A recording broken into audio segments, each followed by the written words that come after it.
नमस्कार दोस्तों। शिवाजी का बाघ नख भारत लौट आया है, जिससे शिवाजी ने जो गद्दार अफजल खान है उसका सीना चीरा था। अब ये जो लंदन का संग्रहालय है उससे वापस भारत लौट चुका है 3 साल के उधार के लिए।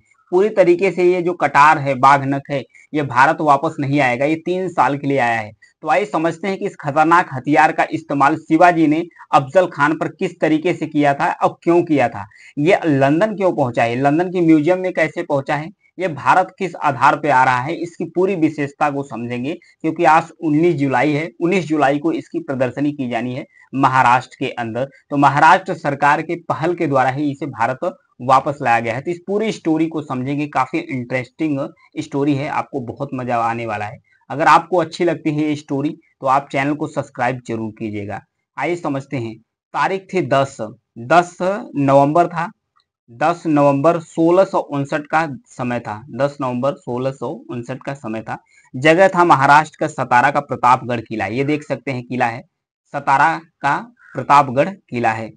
छत्रपति शिवाजी महाराज अपने सैनिकों के साथ किले में बैठकर अफजल खान का इंतजार कर रहे थे। इसी किले में बैठकर अफजल खान का वो इंतजार कर रहे थे। अफजल खान बीजापुर का जो आदिल शाही हुकूमत है उसका एक बेहतरीन योद्धा था। किले में दाखिल होते ही उसने शिवाजी को गले लगा लिया और शिवाजी कुछ समझते तब तक अफजल खान ने अपनी कटार से उन पर हमला कर दिया। जैसा कि फिगर में देख सकते हैं, अफजल खान ने तुरंत उन्हें गले में इतना तेज से जकड़ लिया कि शिवाजी को कुछ समझ में नहीं आ रहा था और फिर पीछे से कटार पर वार किया।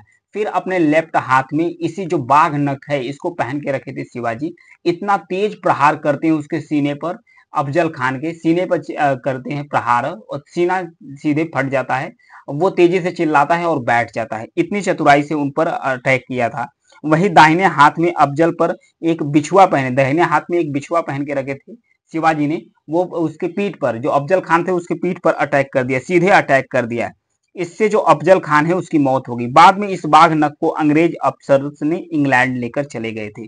तो इंग्लैंड लेकर चले गए थे तो ये कैसे आ रहा है। महाराष्ट्र का जो संस्कृति मंत्री है सुधीर मुनगंटीवार, उन्होंने कहा कि बाघ नख लंदन के एक संग्रहालय में से मुंबई लाया जा रहा है। इसे महाराष्ट्र के सतारा ले जाया जाएगा। वहां 19 जुलाई यानी आज के दिन इसका प्रदर्शन किया जाएगा। इसे ब्रिटेन के विक्टोरिया और अल्बर्ट म्यूजियम में 3 सालों के लिए लीज पर लिया गया, 3 सालों के लिए उधार पर लिया गया है कि 3 साल तक हम भारत में प्रदर्शनी इसका करेंगे, फिर उसके बाद आगे ले जाएंगे। आइए समझते हैं शिवाजी और अफजल खान के बीच दुश्मनी की थोड़ी स्टोरी के बारे में समझते हैं कि इन दोनों के बीच में दुश्मनी हुई कैसे, इसके बारे में समझते हैं।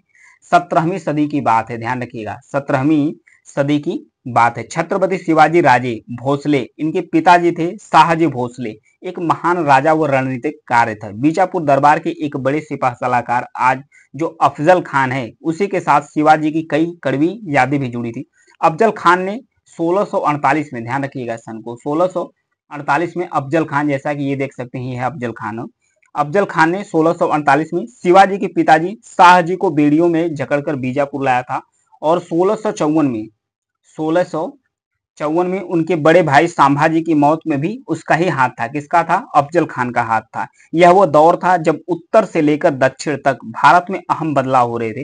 भारत के पश्चिम भाग में 3 ऐसे इस्लामिक सल्तनतें थे। एक अहमदनगर निजामी शाही था, फिर उसके बाद बीजापुर था, आदिल शाही था, गोलकुंडा कुतुब शाही था। ये 3 आपस में भी लड़ते थे। वहीं उत्तर से मुगल इन सल्तनतों को राज्य में मिलाने के लिए लगातार दबाव डालते रहे हैं ताकि दक्षिण में भी उनका वर्चस्व कायम हो सके। दक्षिण में भी वर्चस्व कायम करने के लिए बात चल रही थी। फिर बताया जाता है कि 1657, ध्यान रखिएगा, 1657 में दुनिया का सबसे अमीर बादशाह था शाहजहां, गंभीर रूप से बीमार पड़ता है। उस समय दक्कन में मौजूद औरंगजेब अपने पिता की खबर पाते ही उत्तर की ओर सेना के साथ रवाना हो गया।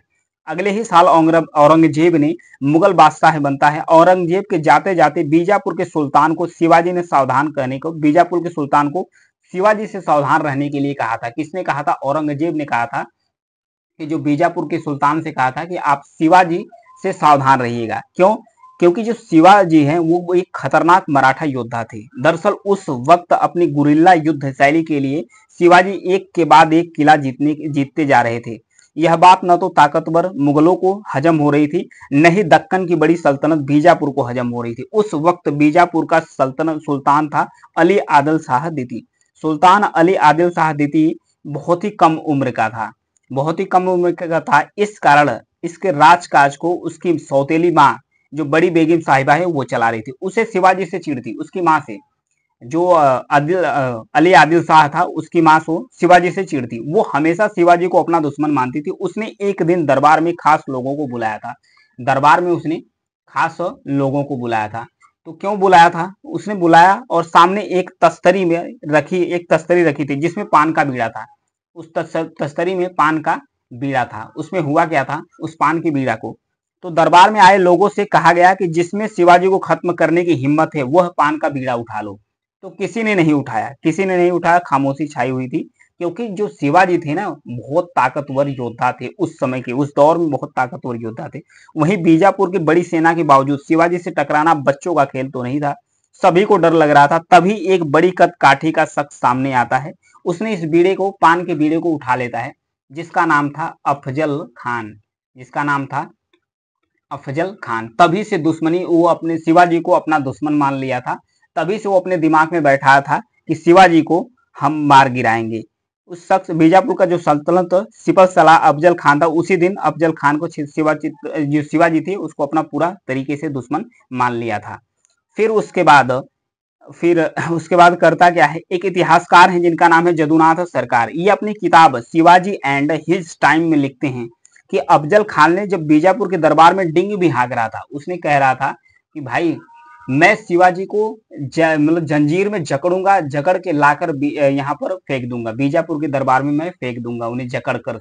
वो मेरे आगे है ही क्या, मैं तो एकदम उसे घसीटते हुए लाऊंगा। इतना बड़ी बड़ी डिंगे हाँक रहा था। इसके बाद दोनों के बीच कई संदेशों का आदान प्रदान भी हुआ। आखिरकार तय हुआ कि 10 नवंबर, ध्यान रखिएगा, तय हुआ 10 नवंबर 1659 को, 1659 को तय हुआ। क्या तय हुआ? दोनों की मुलाकात होगी। अफजल खान एक पालकी में 2-3 सैनिकों के साथ वापस आ रहा था। 2-3 सैनिकों के साथ आएगा और उसी के साथ उतने ही उसे भी हथियार ले जाने की अनुमति थी। यानी कि जो शिवाजी थे वो भी 2 सैनिक हथियार ले जा सकते हैं अपने पास, और उसके बाद जो अफजल खान था वो भी हथियार और सैनिक अपने साथ लेकर जा सकता था। उसके बाद दोनों की मुलाकात होती है। जब दोनों की मुलाकात होती है तो शिवाजी अपने साथ 2 विश्वास पात्र सैनिक जीवा महाला और संभाजी कावजी को ले जाते हैं। हालांकि अफजल खान शिवाजी के महल में तो सिर्फ 2 सैनिकों के साथ पहुंचा, लेकिन बाहर कुछ बड़ी संख्या में अपने सैनिकों को हमला करने के लिए ये तैयार करके रखा था। किसने? अफजल खान ने तैयार करके रखा था।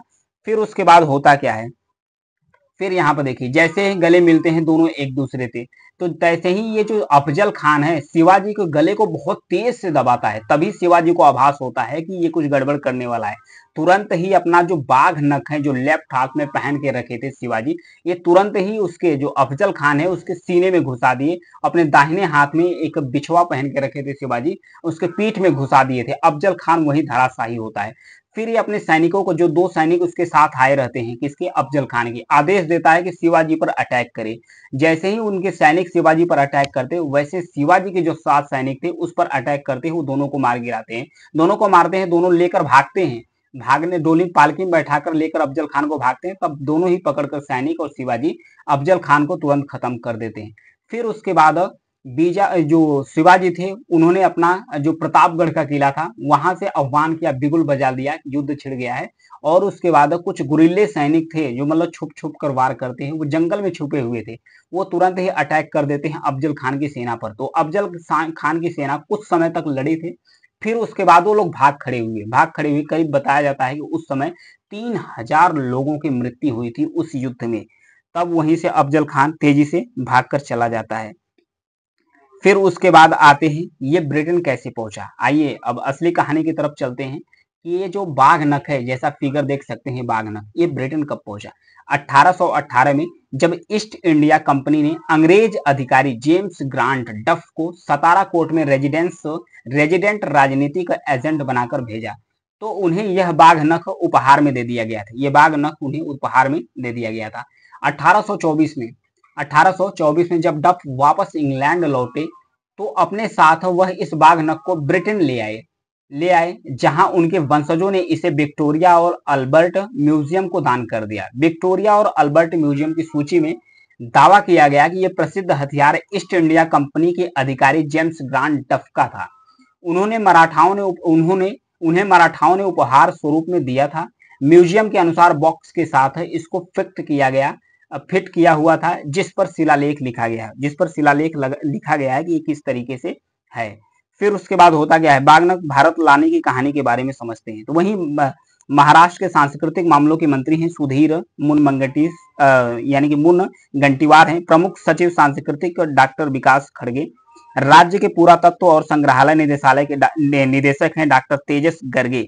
एक प्रतिनिधि मंडल विक्टोरिया और अल्बर्ट संग्रहालय और अन्य दौरे पर गए थे। लंदन का संग्रहालय शुरू में हथियार को 1 साल के लिए देने पर तैयार था।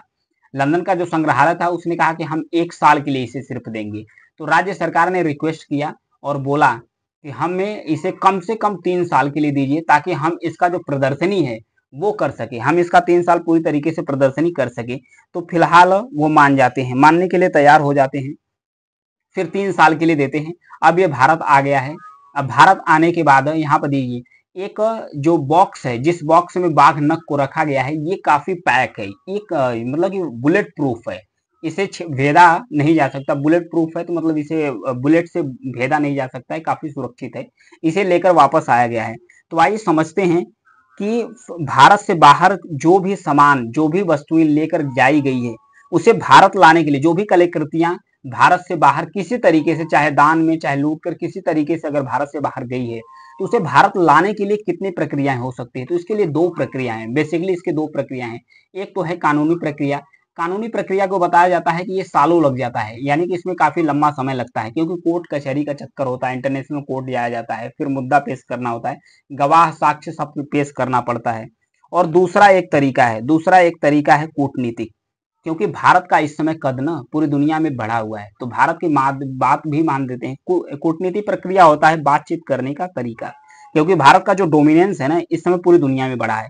कूटनीतिक प्रक्रिया यानी आपसी बातचीत के जरिए कलाकृतियों को भारत लाया जा सकता है। भारत सरकार कूटनीतिक प्रक्रिया से कई कलाकृतियों को भारत वापस लौटाकर ला चुकी है। हालांकि इस बाघ नख को लेकर सियासत भी चरम पर चल रही है। सियासत चरम पर क्यों चल रही है? क्योंकि महाराष्ट्र में होने वाला है चुनाव। महाराष्ट्र में होने वाला है चुनाव, तो जो विपक्षी हैं, जो अभी सरकार लाई है, जो विपक्षी पार्टी वाले हैं, उनके द्वारा कहा जा रहा है कि यह प्रतिमा, ये जो बाघ नख है, ये शिवकालीन है, यानी कि शिवकालीन है या शिवाजी महाराज के इस्तेमाल किए गए बाघ नख है। इसका कोई प्रमाण नहीं है, या तो उसके शिवकालीन होगा, मतलब कि शिवकालीन होगा, या तो उनके इस्तेमाल किए गए, इसका कोई प्रमाण नहीं है कि ये असली है कि नकली। मतलब उनके कहने का तात्पर्य यह है, चुनाव को देखकर सरकार लोगों को गुमराह करने की कोशिश कर रही है और वोट बैंक की राजनीति खेल रही है, ये कहा जा रहा है विपक्ष की तरफ से। तो ये था बाघ नख के बारे में, और महाराष्ट्र सरकार इसे वापस लाई है। फिर इसकी कहानी है कि किस तरीके से इसका इस्तेमाल हुआ, कैसे ये वापस आया, ये प्रक्रियाओं के बारे में मैं समझा। ये था बाघ नख के बारे में पूरा न्यूज एनालिसिस। Thank you.